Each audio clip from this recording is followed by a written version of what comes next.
President Biden is back in Washington, D.C., and he's expecting an important decision on whether the Fed will hike interest rates again. At the same time, he's getting ready to speak with other world leaders at the UN General Assembly. So Nancy Cordes is following these stories for us from the White House.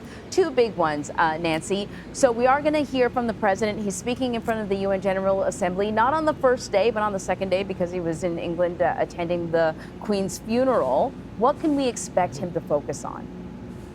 Right. This is always a very highly anticipated speech, Anne-Marie, from the President of the United States. You've got all these world leaders assembled there in New York at the UN once a year.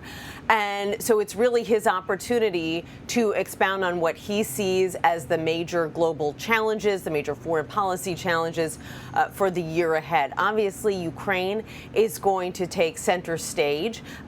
He is likely to argue that the Ukrainians are making some tremendous gains, retaking some of their own territory, but that they are really going to need help right now if they want to solidify those gains and make more of them. So he's likely to urge foreign leaders to continue to give generously to Ukraine, not only when it comes to humanitarian aid, but military aid as well. That's something that the U.S. has been doing in recent months. I think another big topic of conversation at the UN is going to have to do with the energy shortages and food shortages that the world is experiencing as a result of this conflict. And those are shortages that are only going to become more catastrophic potentially as we move into the winter. We know that Ukraine has not been able to produce the amount of food and grain that it normally has, and certainly not able to ship out all of that grain. And so that is going to sort of steamroll and become a bigger and bigger problem as time goes on.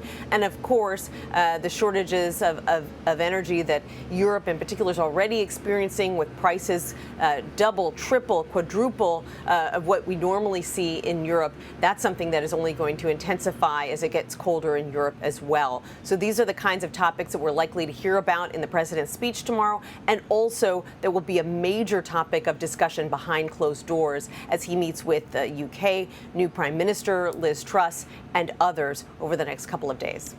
So ever since we saw the CPI and saw where inflation was at, everyone has been speculating as to whether or not the Federal Reserve was going to hike interest rates. One thing about the Fed is, at least this one, is they broadcast for a long period of time what move they're considering. So what can we expect to happen on Wednesday when the Fed gathers?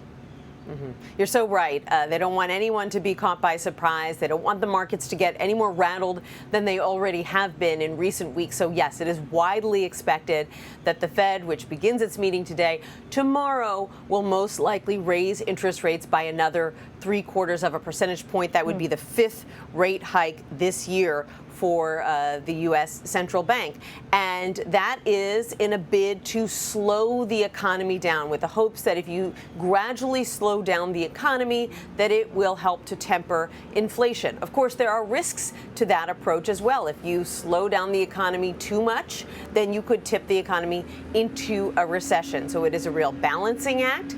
And the question becomes, is this the last rate hike that we're looking at, or could there be more down the road if inflation doesn't ease? We know that the downside whenever you raise interest rates is that it ends up costing more to get a credit card, to pay your mortgage, if you're getting a new mortgage, to get a new student loan, and on and on. Mm-hmm. So that is the big challenge for the Fed, and obviously it's a big challenge for this White House as well, because as the president has said numerous times now, inflation at this point is his #1 issue.